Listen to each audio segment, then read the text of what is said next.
Hi everyone, good afternoon. Thank you for your patience. It's Melissa here from the OARC team.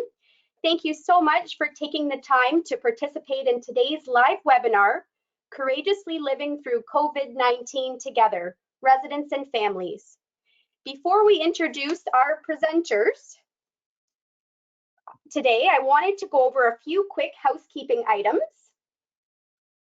And firstly, you'll notice that we've muted all lines to eliminate background noise and distractions for our speakers.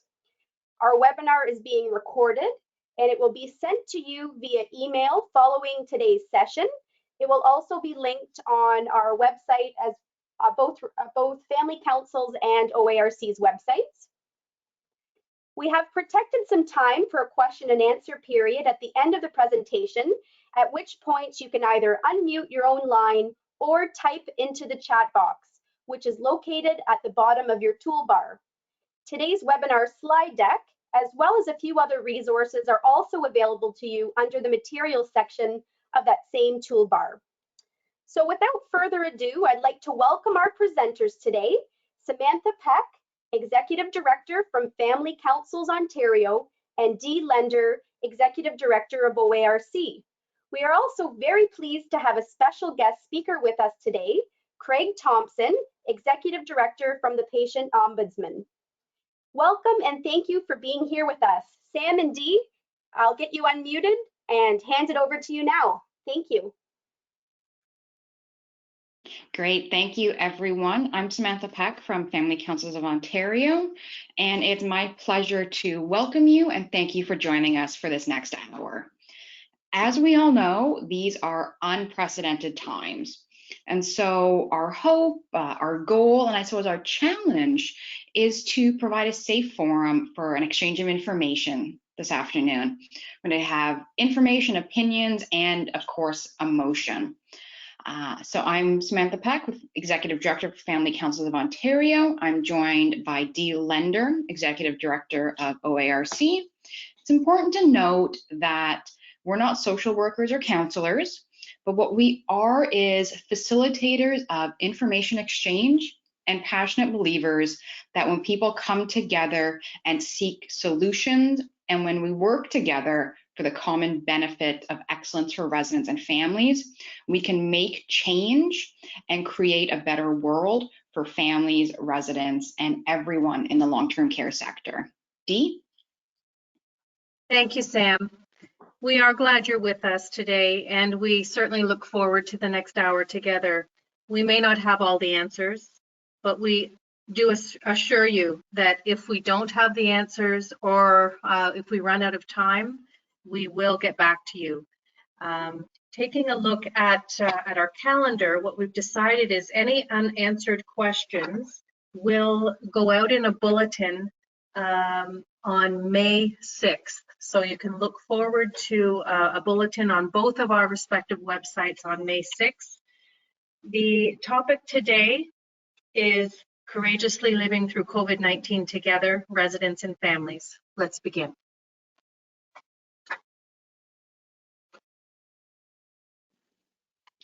So here's our plan for our time together today. First, we're going to let you know who we are. So who's FCO and who's OARC.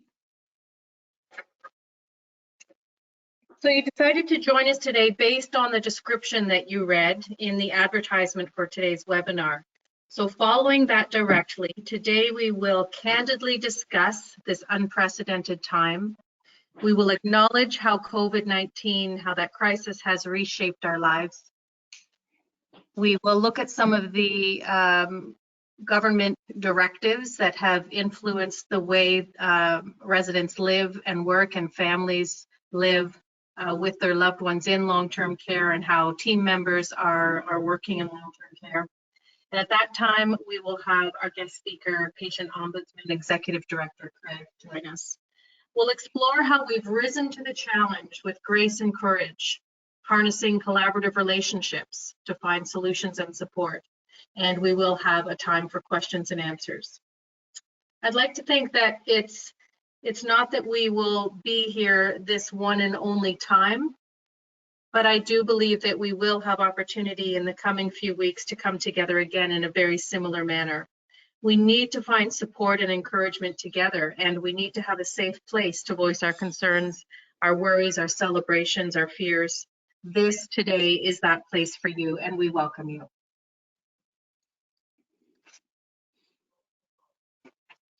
As Dee mentioned, we're here together for support, sharing concerns, and really finding creative solutions together. And that's something that Family Councils Ontario does. So we lead and support families in improving the quality of life in long-term care. So we do a lot of work with our system partners to help family councils be more effective in their role within the long-term care home. We help to advance public policy and system planning and do a lot to mobilize knowledge exchange.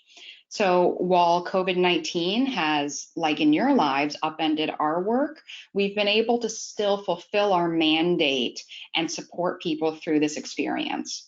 We are a charitable not-for-profit funded by the Ontario Ministry of Long-Term Care and highly value our relationship with government. Our services, on the next slide, you'll see we do a lot of work to help family members and long-term care home staff through education and training on creating and maintaining effective councils. Ultimately, our goal is to have a variety of impacts on all aspects of the sector. So we want effective family councils, and we want them to have strong and collaborative relationships with home staff and with all of the families within that long-term care home. With families and our sector partners, we work for culture change.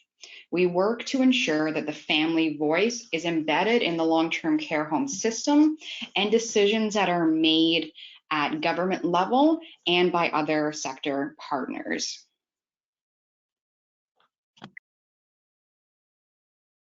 And back. Great.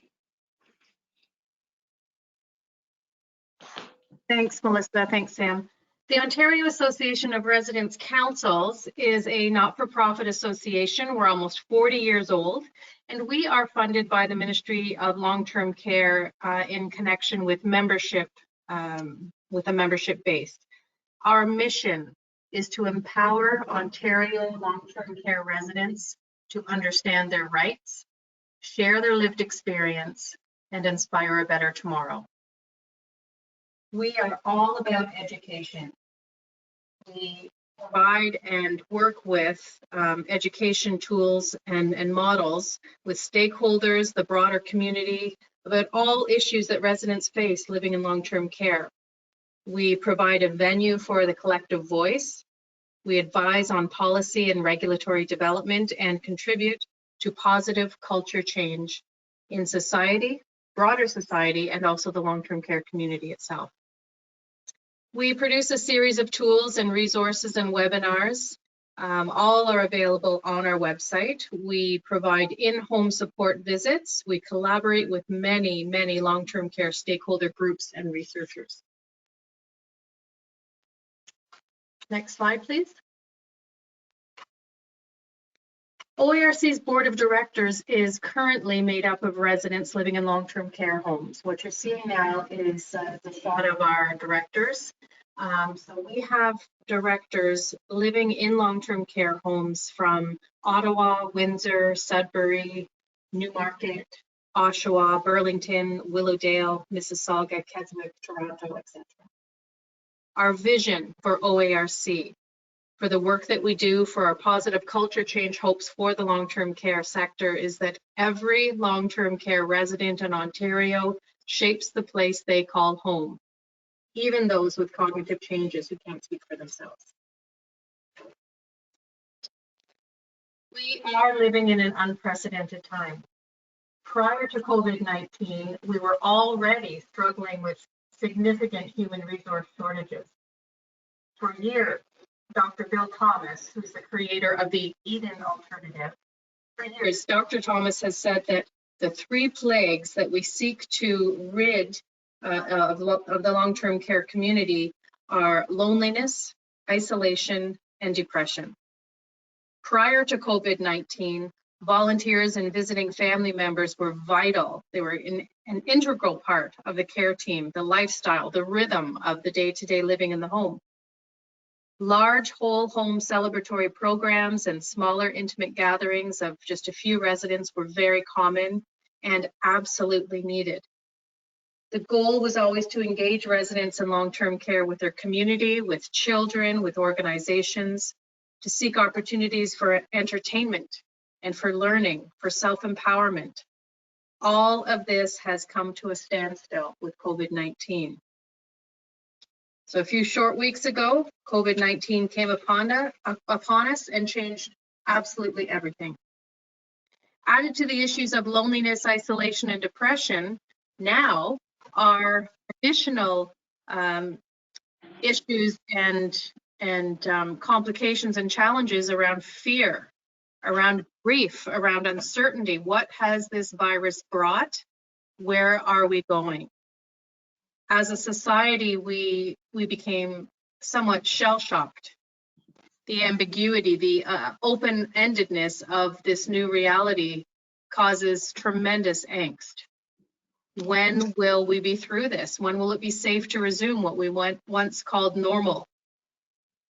I remember when my friend texted me a few weeks ago to say that COVID-19 was in the first long-term care home, and I thought, oh boy, here we go. Long-term care homes and all congregate living establishments in our province became closed to visitors, and everyday activities changed drastically. Sam and I had a call with the ministry several weeks ago now when the directive was being initiated and worked on, looking at restrictions to visiting. While we were in support of the restriction for infection control purposes, we were deeply moved and saddened by the potential impact, the negative outcomes that this directive would have on the emotional, psychological, psychosocial well-being of residents and family members. Next slide. So why is this webinar called Courageously Living? So we know that living, working, supporting loved ones in long-term care takes creativity, patience, love, and understanding. But we didn't know that it would take courage. So courage to the degree that we've had to muster in these few weeks is something we couldn't anticipate. So we're going to define it as the ability to do something that frightens one or strength in the face of pain or grief. And we will continue to live and work courageously through this crisis. We're seeing examples of courageous living from residents, family members, home staff team members, government leaders who are making painful decisions. And this is a new normal. Those implications on the quality of living for residents and family members is our new normal. But that changes quickly as the pandemic unfolds further. So as government passes new directives, as media stories develop, as the numbers in the media reflect the spread of COVID-19, and as we in the long-term care sector strive to protect the lives of residents, family members, and teams that work, this is right now our normal. But it's taken reshaping. It's taken the reshaping of our lives that we've had to understand and adjust to. And these are, some of it's related to the messages and directives from the Ministry of Health and Ministry of Long-Term Care these past few weeks. Now, there have been many directives. On some occasions, new information every day. So this isn't a complete list, but this is what we're going to talk about today. So restrictions on visitors, emergency orders that give administrators power to increase HR capacity within their homes, talking about discharging of residents during the pandemic, communication, and testing. So we're going to get into these in more detail so you can understand the implications for long-term care homes and then be best able to respond to them. Next slide. So the first ministry directive we're going to touch on is the restriction on long-term care home visitors. Restricted to only essential visitors, and essential visitors are defined as people who are visiting a resident who is gravely ill or who is dying, or those performing an essential service. As previously mentioned, we were and are acutely aware of the significant cost, especially as time marches on. If this directive could have been could have had an end time announced with it, I believe Sam and I have had lots of conversations around this. We believe that it would have been better, easier to digest, but without an end time to this, without knowing how long this is going to go on, it creates such angst and such ambiguity and uncertainty. Volunteers, family members contribute countless hours and in countless ways to the quality of living for residents. The one obvious option available to establish and maintain connection between residents and their family members is through technology, especially technological platforms that provide visual images of each other.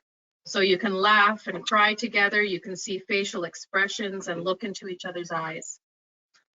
So a couple of weeks ago, OARC and Family Councils of Ontario and a fabulous group called Tech Coaches worked together to create a toolkit for long-term care and retirement homes that may may need some guidance, some instruction, and some problem solving ideas related to using iPads, laptops, phones, etc., to maintain their connection between residents and family members.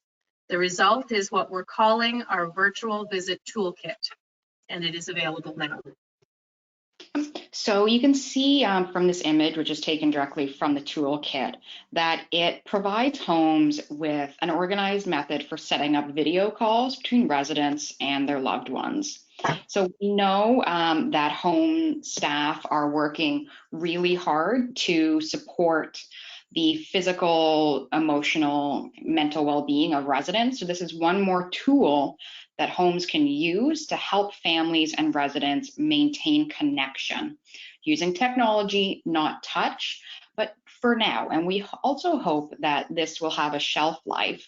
So if a home is, for whatever reason, in the future closed to visitors because of influenza or something like that, they'll already have the tools needed to maintain connections between families and residents. Check it out. It's on the OARC and FCO websites, and get in touch if you need support.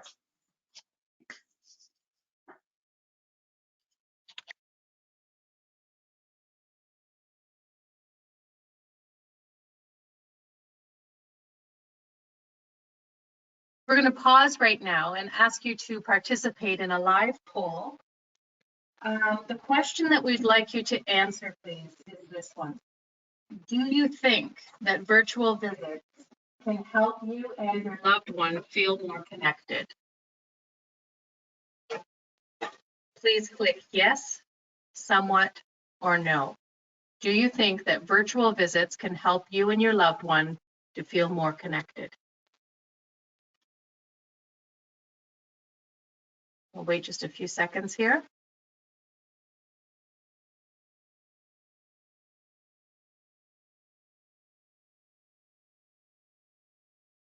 We will see the results in live time in just a second here.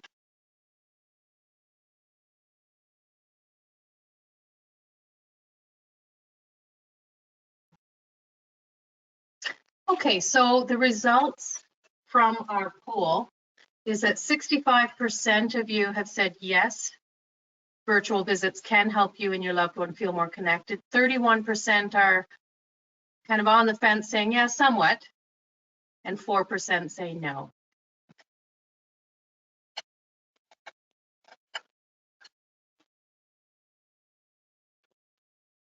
Next slide, please.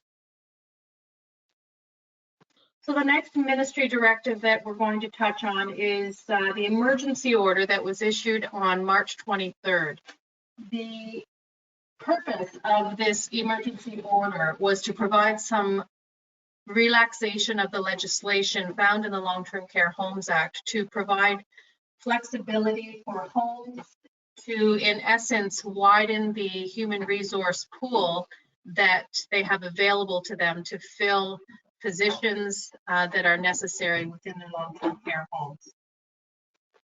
So in speaking with the ministry on this, I was told that the ministry is in fact catching up to the reality that's already happening in the home. Some of the elements of relaxing the legislation included creating more flexibility. So the administrator or management of the home can draw on people now who, in their opinion, have relevant skill sets that could be applied directly. Now, this is a non-clinical application. So what we're looking at here is, let's say, for example, there's a cook at a local restaurant who is looking for some work. They could very well be a valued addition to the long-term care home kitchen. Or another example might be an educational assistant who's currently not working, but that person might have skills with working with people who have special needs and actually may have a skill set that could be applicable as a PSW. So they would not fill, homes would not fill registered or clinical positions with unqualified people, of course. So there would be no application here to fill a nurse role and give out medications unless you were actually qualified as a nurse. It is an effort to redeploy staff members throughout the home. So if there is a team member working in laundry whose services could be better used to assist residents with meals, for example, the home has the flexibility to redeploy staff members where they are needed most at this time during COVID-19. And another piece of this is that volunteers can be used to perform work if the volunteer is providing an essential service. For example, there might be a volunteer or several volunteers who are trained in assisting residents with meals, and they would be deemed essential to the operations of the home. They would be called an essential service. They are permitted to enter the home. Another aspect is decreased documentation and reporting requirements. So the regular, secondary, administrative types of documentation, non-essential documentation is not required at this time. If there is documentation that is needed, for example, care plan changes, if someone's diet changes significantly for safety and for caring appropriately and well for residents, those types of documentation requirements are still needed. The long-term care is very specific about training and orientation that needs to happen for new staff members and volunteers. That requirement has been waived. So as long as the new team members have been trained in what's needed to ensure resident care and safety, that's good enough for this point in time. It is definitely not, the emergency order is definitely not a let's open the doors and let anyone in type of situation.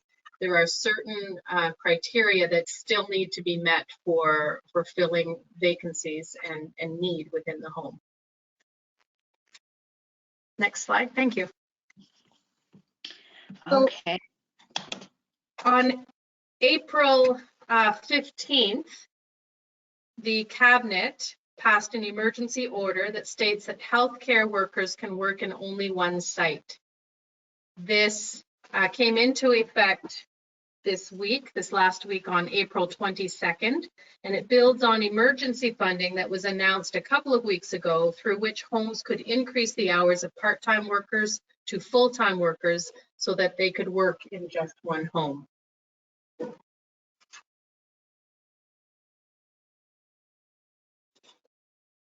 Next slide. So discharging of residents is another change that was made. So no longer are those 21-day leave of absences applicable. Residents are not permitted to go off-site for visits or weekends. If a family takes a resident home, it's for the duration of the pandemic. They'd be considered discharged and can't return until the pandemic's over. So that could be for months. And so if someone is taken back to the community during the pandemic, They will be prioritized for readmission to the home. Might not be the same space within the home, the same neighborhood, the same bed, what have you, but it's an option. We don't advise for or against it, but we would want families to make an informed and thoughtful decision. We've collaborated with a number of organizations to create tools for families and residents to use to consider if taking that person home from long-term care is the right approach. So there are different aspects of residents leaving the home that have been changed. And we'll review the tool for the checklist in just a moment. So as you can see, several tools have been created to help make an informed, thoughtful decision about whether to stay or go, as this tool from the National Initiative for the Care of the Elderly and CanAge say. So this is one option. There's also another tool that was developed by Ottawa Hospital, University of Ottawa, Champlain, Lynn, and the National Institute on Aging. So these are two tools that you or your loved one can use to think through all the various physical care requirements, physical environment needs, mental and clinical well-being, etc., to see if this is the right decision. So again, we're not going to tell you which decision, what to answer, but these are tools that can help you make the decision that is best for you, your resident, and your family.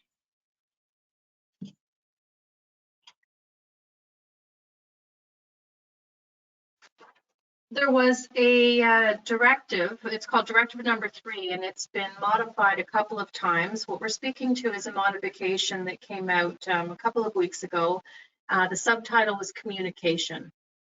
And in that subtitle was the directive that long-term care homes must keep staff, families, and residents informed about COVID-19. FCO has recently taken the lead with CanAge in developing a resource for long-term care homes to use in communicating with families, because some homes do a beautiful job in that respect, and others seem to have a bit of a challenge with regards to communication. OARC and Family Council also creates regular bulletins. We have a shot of those in just a moment as well. We'll just flip to the next slide and you will see. So communication really is the foundation of good relationships, and it's always been true in long-term care, and I'd say even more so now. So we know some homes, many, communicate really well with families. Others aren't. So this is one of our tools that's been created. It's called a Quick 10 checklist, and this can be used by home staff to come up with a quick list of what information needs to be given to families.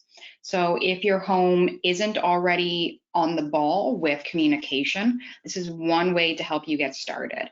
And also on the FCO website, we've got a companion piece for this that goes into more detail about effective communication best practices and examples of the specific questions families would want addressed. Next slide. Thank you. So what you see here is a template that is hot off the press. OARC launched this yesterday. It's a new communications tool designed for home administrators to keep residents informed. The customizable template cues home administration to update residents on the virus status in the home on an ongoing basis. It also outlines several key aspects of resident life that may be impacted when a home is experiencing an outbreak or taking increased preventative measures, such as changes to meal service or bathing routines, for an example. We've included in our documentation that supports this recommendations for how to implement and distribute the tool in your homes. So ideally, it would be great if every resident could receive a hard copy. If that's not possible, you need to get creative about how to disseminate these updates. Perhaps administrators and senior leaders in the home would like to include this communication during staff huddles or shift reports. Maybe there would be an appropriate team member to be assigned with the duty, the responsibility of ensuring that residents are made aware of what's going on in their home according to the information that would be on this sheet, recognizing that it can be a very sensitive conversation that you're having with residents in your home. But in working with and supporting residents over the last month, we have heard loud and clear that residents are feeling that they are being left out of the communication loop. So we're hopeful that this tool will be helpful. Next slide, please. Oh, sorry, I just wanted to mention also that this tool is available. You see the link there on the previous slide, so you can follow that link. It also went out in our bulletin that went to over 1,000 recipients yesterday. It will be housed on our website in a matter of a day or two as well. Dee, I'm just going to jump in. It's also linked to the materials section for all of our participants today. Thanks, Melissa.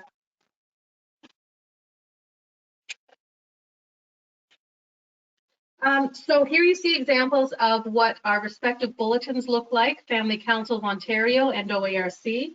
They are produced almost every day, and a few of them have been written together. Samantha and I have written a couple together. We're hopeful that you're aware of the directive that homes must communicate the COVID situation to residents and families and staff. And our hope and intent is that these bulletins are making their way to you. OARC's bulletins are sent to residence council leaders in long-term care homes. The residence council assistants often print them and distribute them to resident leaders in the home. The Assistant Deputy Minister of Long-Term Care Operations, named Brian Pollard, he wrote an email to us recently, and he said, "We sincerely appreciate the supportive communications that you've been putting out to assist us in keeping residents safe." So if you're not familiar with these bulletins, please let us know. We would love to add you to our distribution list. They are also archived on our website. So you can always just go to our websites and you'll see the whole list of bulletins that have been created and sent out over the last month or so. At this time, we would like to have you participate, please, in one more polling question. And the question related to communication is, are you satisfied with the communication that your long-term care home has been providing you regarding COVID-19? Yes, somewhat, or no? Are you satisfied with the communication that your long-term care home has been providing you regarding COVID-19? Yes, somewhat, or no? And we'll look at the real-time results. I'm just going to give everyone another few moments, Steve. We've got about 50% of our participants have registered to vote so far.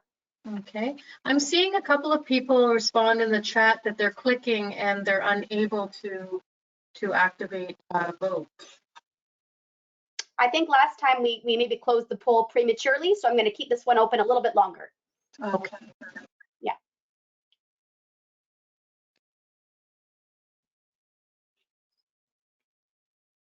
Okay. I'm going to close the poll. We've got about 53% of our audience has voted, and I don't see any new ones popping up. So I'm going to close that now, and I'll share the results. So are you satisfied? 64% yes. A third of the people on our webinar today are saying somewhat, and 8% saying no. We have heard loud and clear that communication between the home and families and the home and residents has been a real challenge in the last few weeks. So that's why FCO and OARC has created our respective tools in a hope and attempt to provide homes with tools that they could use to assist family members and residents to receive the information that they need. Testing is another thing that we've been hearing loud and clear from families, residents, and staff. So on April 21st, the provincial government released a memo regarding increased testing measures required in long-term care homes. And this is prioritizing long-term care homes for testing. So the bottom line, every resident and every team member, staff person is to be tested. And each public health unit is to immediately begin developing a local implementation plan in coordination with Ontario Health Region and Ministry of Long-Term Care Region to facilitate testing of every resident and every staff at each long-term care home. So while testing of residents is a priority, this implementation plan should also enable an understanding of the prevalence of COVID-19 amongst staff, particularly those who are asymptomatic. And it's expected that this plan will be implemented as soon as possible. And the public health units should be prioritizing homes with what's called a red status and homes currently in outbreak with residents or staff showing symptoms. And they'll also be using clinical judgment to identify what additional information is available that will help to prioritize additional testing. And we'll be drawing on the local supports to increase capacity to support this initiative, such as what we're seeing of engaging with local community paramedics to go into the homes to do testing. The enhanced testing guidelines for long-term care homes include the following elements. So immediate testing of all residents and staff in a home where there's outbreak or people exhibiting symptoms, and also beginning surveillance testing in homes with no symptomatic residents or staff. So bottom line is that long-term care is prioritized, and we've been assured that there are sufficient tests to meet the demand across the province.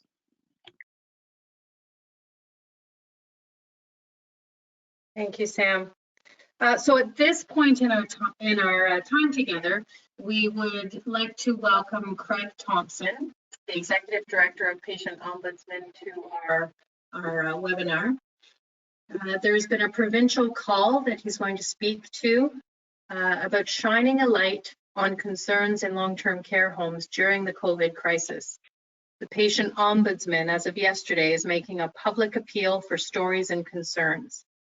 And we will flip to the next slide. And Craig, I would like to welcome you on behalf of FCO and OARC to our time together with our residents, our family members, and team members from long-term care. Thank you, Dee and Samantha, for the opportunity to speak to your members. Can you hear me okay? Yes, we can. So again, this is really an excellent opportunity for our office to be able to talk to your members, and we recognize so much that this is such a challenging and confusing time for residents and their families.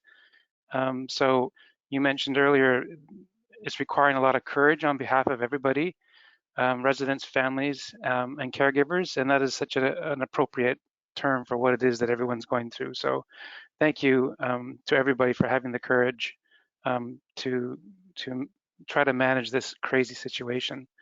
For those of you who have never heard of our office, I'll give you a very quick background. We're an impartial and neutral oversight agency that can receive and resolve complaints about Ontario's long-term care homes, public hospitals, and home care as coordinated by the LHINs.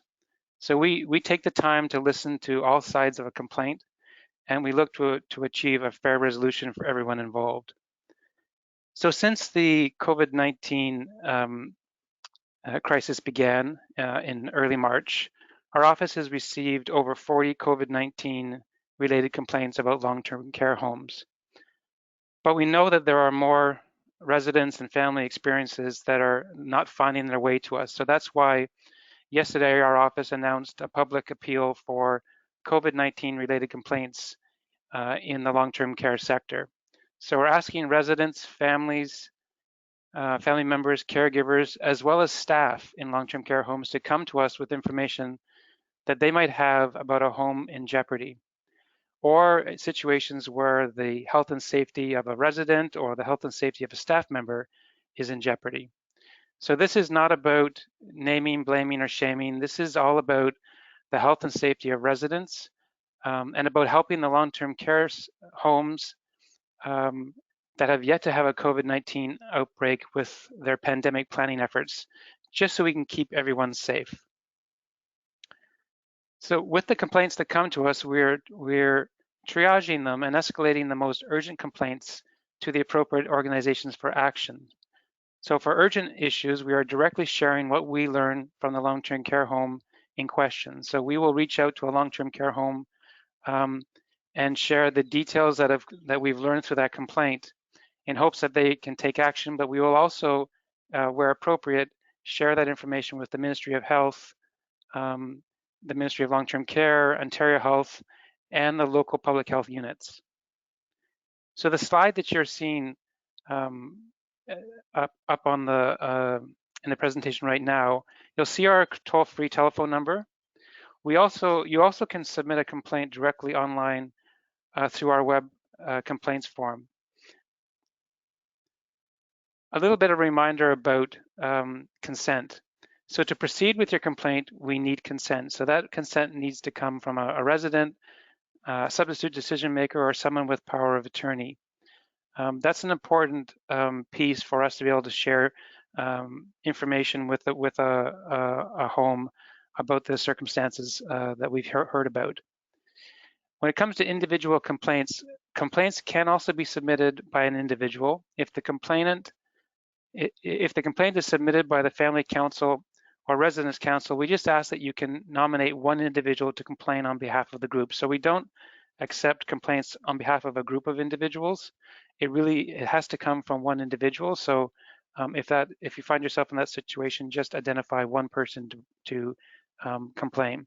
Or if everybody has a complaint as part of a larger sort of common theme of complaints, then I encourage everyone to individually submit their complaints. Our office is often referred to as an office of last resort, and what that means is we ask that you still try to complain to the home first. That just gives the home an opportunity to respond, and that's actually where the best resolutions will occur.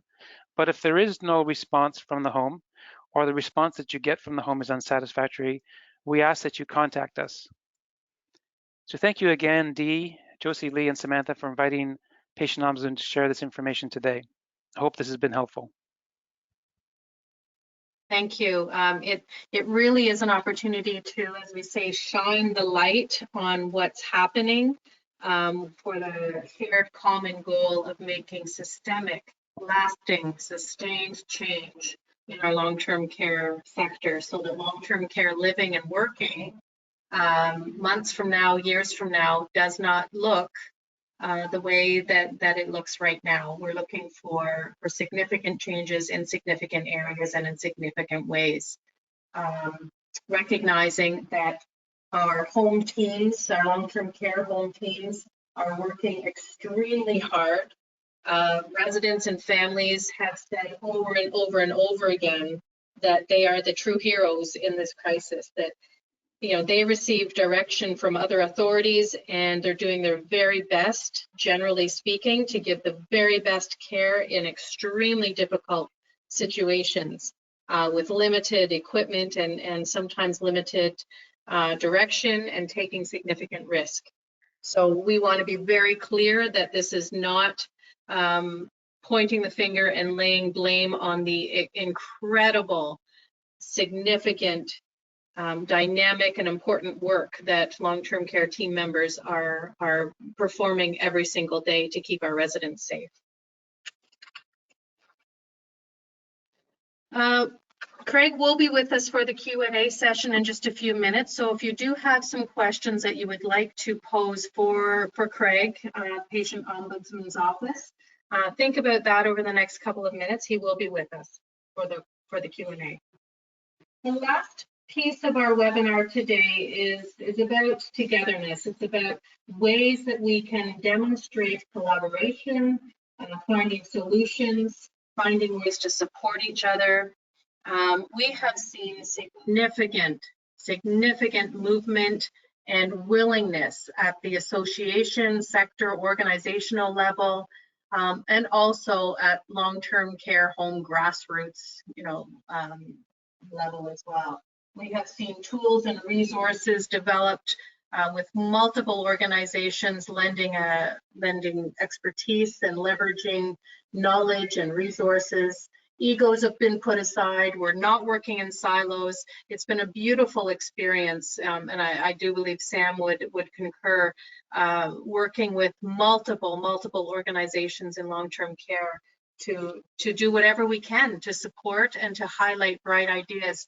You know, out of crisis, there's always blessings and goodness that comes forward, and thankfully we don't have to look too far to find some of these bright ideas, and Sam will highlight a couple of them for you now.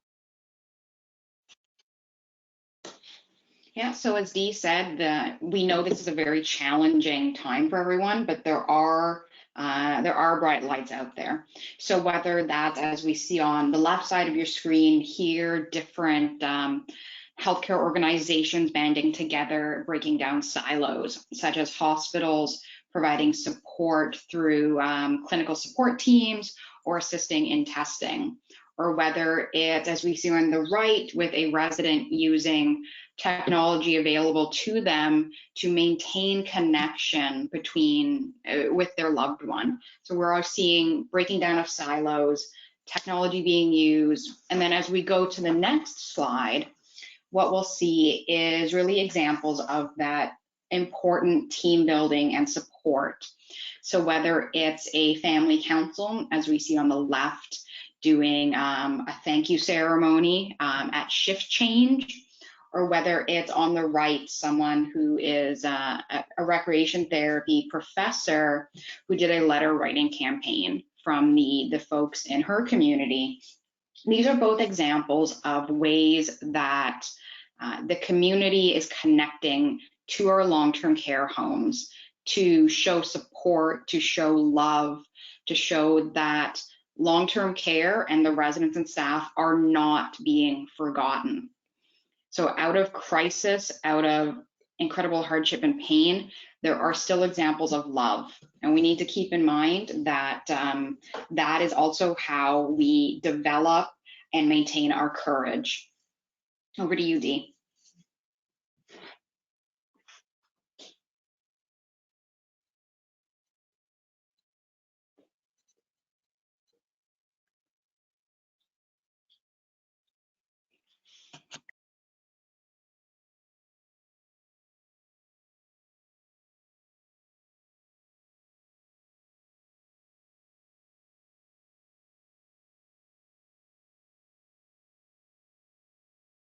Dee, are you there? I think you might still be muted. Hi, I was chattering away. So thank you for drawing my attention to that. I was having a good little conversation here. So the letter writing that we're iterating here refers to us becoming aware of some intergenerational opportunities that local schools have engaged in with long-term care homes in their area through the homeschooling and online schooling that's going on right now, writing letters back and forth, drawing and coloring pictures.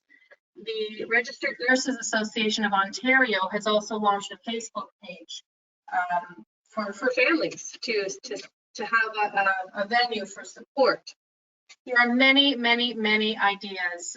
The link there is Java group programs. If you're interested in looking at a 12-minute program for self-reflection and finding centered practices to feel peaceful, calm, and ways of engaging in one-to-one programs, then we encourage you to have a look at Java group programs as well. The last slide here that we have showing an example is the window visits, where we have a resident and her daughter visiting each other through the window pane, but very clearly able to exchange positive facial expressions and to demonstrate the love that they have for one another. I think we will go to the next slide, please.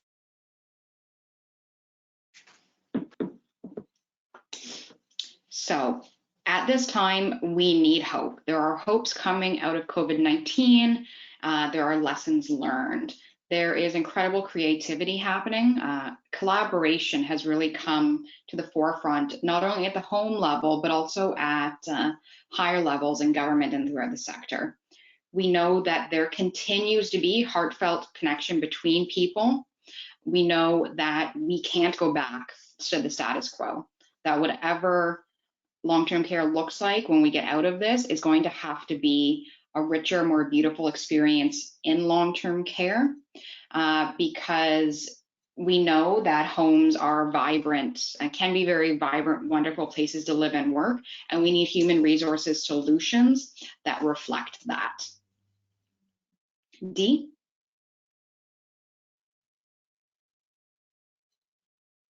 Thank you, Sam.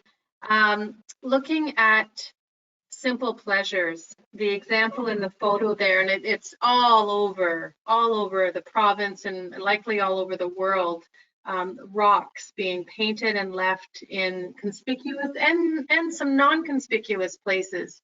So, you know, going for a walk, stumbling across these beautiful pieces of inspiration really give us a reminder that it's the simple pleasures in life that are really being celebrated now. Working as a team, and as Sam has already so clearly articulated, FCO and OARC, you can count on us. Our commitment to you is to do whatever we can to create lasting change in long-term care, so that it is a sustainable, vibrant, beautiful, happy, joyful, supported place to live and to work. And on that last note, we will pause now. We have a few minutes left in our time together this hour for Q&A, and I will ask for Melissa to help facilitate that process now. Just a reminder that what we do is we pull all of the questions from our chat box, so nothing will be lost, and we will do some cleanup behind the scenes after our time together, and we will be putting out a bulletin on May 6th with the answers to the questions that you're posing if we don't have time or resources now to do so. Sure. Also, I just wanted to let the group know in your materials section, there is a question and answer document that was the outcome of our April 15th webinar. So you can get a kind of a flavor for some of the questions that were posed the last time we met with Dee and Sam. So we have had a few questions come through in the chat box. One is directed for Craig and the patient ombudsman. You have asked for family members their stories and concerns. If these complaints are about individual circumstances, the complaints are about individual circumstances, then how will this lead to systemic change? Also, we are not in the homes. Most of the family members who do a lot of the social connection to assist recreation staff who are stretched beyond their limits. How should family members and others frame the complaint so systemic issues can be addressed?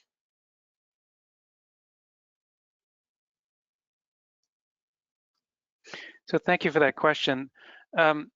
Really, the complaints start as issues that are very personal to a particular resident or a family member or caregiver. So it really is not, you're not really required to think about it from a systemic standpoint. We're the ones that then take all the different complaints that we hear and pull them together so that we can understand better some of the broader issues that are sort of underlying these complaints, and package them up, if that's a good way to refer to it, in a way that allows us to look at it for systemic problems. So so through the individual complaint, we are able to pull from the variety of complaints we receive those systemic pieces. So I think the best thing is to bring the complaint to us. Let us know your perspective. Let us understand the situation, and allow us to listen, and then work it through our system of trying to understand exactly what's going on. Hopefully that helps. Thank you, Craig. Crystal, feel free to include a follow-up question, and we can certainly forward that to Craig if we don't have time for that today. We have a question from Bill. As our collective voice, how are OARC and Family Councils Ontario ensuring that long-term care won't revert to underfunded and underinspected homes following the crisis? This is Sam. Maybe I can jump in. So first of all, just to loop back to something that we said earlier about our connection to government and the fact that we are really well respected as those collective voices. So first, it starts with hearing from you. So whether that's directly calling and emailing us, participating in things like this, we need the information. So FCO also does surveys where we collect and analyze data based on a given topic. So we had done a couple in the recent years about social workers and long-term care and customer service. So not only do we use those to develop our trainings for families and home staff, but we also use that data to give to ministry so that they have an idea of what that collective voice is. And then further, we take that and share those suggestions directly with our contacts within the ministry to create change. So we do that through the different tables we sit at and just through our individual one-on-one connections with government, and that's on the political side, but also the ministry staff side as well. Dee, did you want to add to that? Sure, thank you, Sam. So OARC similarly has multiple opportunities to sit with ministry leaders to advise on legislation, on policy development, etc. We also have heard the public in general has heard over the last number of weeks, both from the federal level and the provincial level, of the impact that COVID-19 has had in our long-term care sector. I remember the day that Prime Minister Trudeau said that we as a country have failed our seniors. And so it's taking those moments in time and circling back and strategically reminding our ministry, our government, our decision makers, our leaders of what was said, so that out of crisis we can look back and say, okay, those statements had validity, and we're going to work together to make sure that those statements don't have to be said again. OARC also has the opportunity, because we work directly with residents, the information that we receive from residents every single week. We also, I know Samantha has the same ministry or government contacts. Every time there's a significant comment or outcome or reaction or lived experience that's expressed, when we can collate those, I'm in constant communication with our ministry.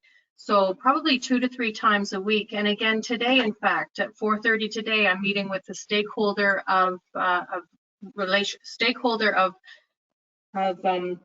the Director of Stakeholder Relations of the Ministry of Health. And he asked for a meeting today at 4:30 just to find out how things are going.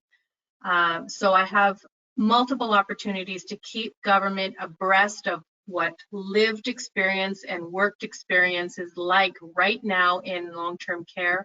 Samantha and I also sit on a couple of collaborative groups with very key stakeholder organizations in long-term care, and we're already having discussions as of yesterday, in fact, as to what we can do strategically to keep the momentum of change going, and how we can peacefully, calmly, respectfully inform and make sure that government and decision makers know what is required. So you have our commitment that we will not let this go. Okay, thank you, Dee and Sam. Do we have time for another question, or Maybe one more. Yes, please. Another question that came through was, how often will testing be conducted at the home? I think this might be a home level answer, but I'm not sure if you can speak to that. The directive that was recently released with regards to testing is a snapshot in time, so that together with the testing of all residents and staff and essential visitors in homes that are in outbreak, also homes that are not in outbreak, so that's called surveillance testing. All homes will be tested as soon as possible. That will give us a very clear picture of what's happening with the disease at this moment in time. There is no indication of continued and ongoing types of testing. So we don't have information yet with regards to that. But what it is designed to do is to give a snapshot in time so that informed decisions can be made. I heard an administrator yesterday in a home that had no cases of COVID-19, no cases whatsoever. Their whole home was tested. So all 400 residents and over 500 team members were tested over the last few days. And lo and behold, they came to find out that 9 residents tested positive for COVID. And this was in a home that, as I say, was asymptomatic. They had no indication that COVID was even in their home. So that's what we need, is to have a picture in time to find out what's going on right now, and then make arrangements and cohort and segregate and take care of the current situation.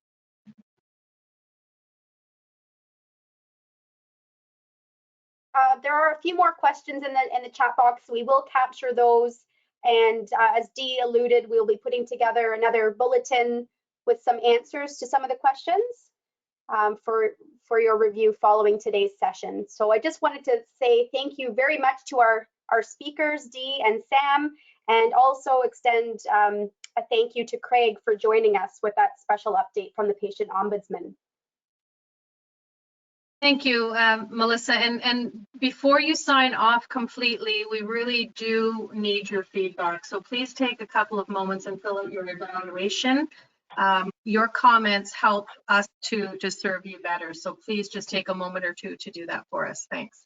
Yes, thank you. Thank you to everyone who attended and spent this time with us.